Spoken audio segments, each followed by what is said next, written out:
यह तो हम सभी जानते हैं कि रावण की मृत्यु के पश्चात श्री राम ने बहुत सारे वर्षों तक अयोध्या पर राज किया था। उसके पश्चात उन्होंने निवारण लिया और अपने लीला समाप्त की। लेकिन रामायण में हमें एक ऐसी ही अद्भुत घटना देखने को मिलती है जिसमें श्री राम हनुमान जी को मल्टीवर्स में भेज देते हैं, यानी कि श्री राम हनुमान जी को दूसरे ब्रह्मांड में भेज देते हैं। कथा के अनुसार श्री राम को राज्य संभालते हुए बहुत सारे वर्ष बीत चुके थे। उनकी कृपा से महाबली हनुमान भी चिरंजीवी बन चुके थे और इस सृष्टि के अंत तक ही उन्हें धरती पर रहने का वरदान मिल चुका था। वही श्री राम के मुख्य द्वार के रक्षक भी हनुमान जी ही थे। श्री राम के द्वारा त्यागे जान के बाद लक्ष्मण ने भी जल समाधि लेकर अपने प्राण समाप्त कर लिए थे तथा श्री राम का मन भी इस संसार से उठ गया था। इसी कारण उन्होंने अपनी लीला समाप्त करने का निर्णय लिया और मनुष्य रूप में थे तो वह भी मृत्यु को पाना चाहते थे। यही सोचकर उन्होंने यमराज को आमंत्रित किया।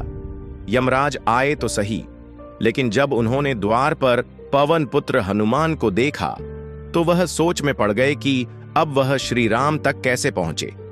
हनुमान जी किसी भी स्थिति में मृत्यु को अपने प्रभु तक पहुंचने नहीं दे सकते थे और हनुमान जी के साथ युद्ध करके अंदर जाना किसी के बस की बात नहीं थी। ये बात यमराज ने श्री राम को बताई। जब श्री राम ने ये सुना तो उन्होंने हनुमान जी को बुलाकर बहुत ही समझाया, लेकिन हनुमान जी नहीं माने। श्री राम यह जानते थे कि जब तक हनुमान जी द्वार पर हैं, उनका इस सृष्टि से जाना लगभग असंभव है। इसी कारण उन्होंने हनुमान जी को एक विशेष प्रकार का कार्य सौंप दिया। श्री राम जी ने अपनी एक अंगूठी छिद्र के अंदर गिरा दी और हनुमान जी को कहा कि वह इस अंगूठी को जल्द से जल्द ढूंढकर श्री राम के पास लेकर आए। अपने प्रभु की आज्ञा पर हनुमान जी सूक्ष्म रूप धारण कर उस क्षेत्र में घुस गए और अंगूठी खोजते हुए पाताल लोक में पहुंच गए। पाताल लोक में जाते हुए वे नागलोक तक पहुंच गए। नागलोक में जाने पर उनका सामना वासुकी नाग से हुआ। हनुमान जी ने वासुकी नाग को प्रणाम किया और वहां पर अपने आने का प्रयोजन बताया। हनुमान जी ने कहा कि वे अपने प्रभु श्री राम की अंगूठी ढूंढने के लिए यहां पर आए हैं।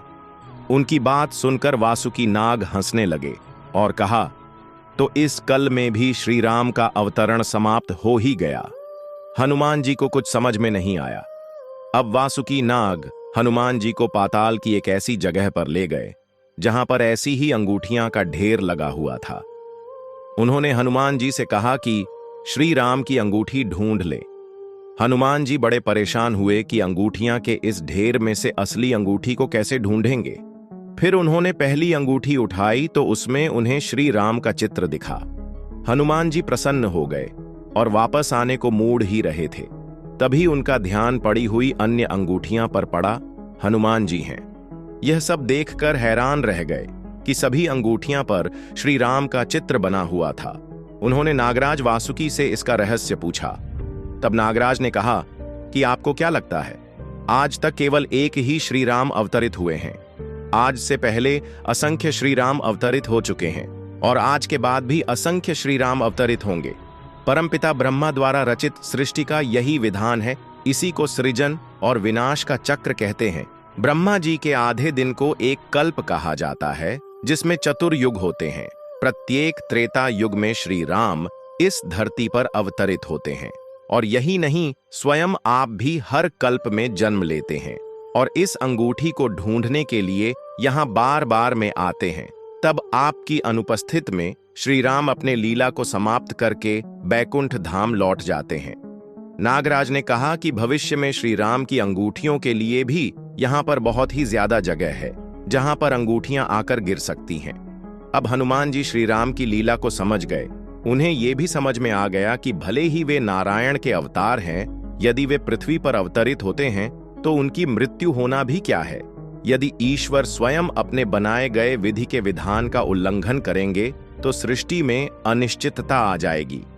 हनुमान जी के मन की शंका समाप्त हो गई और वे वापस धरती लोक पर आ गए। वहां आकर उन्हें पता चला कि श्री राम अपने भाइयों के साथ इस धरती से प्रस्थान ले चुके हैं।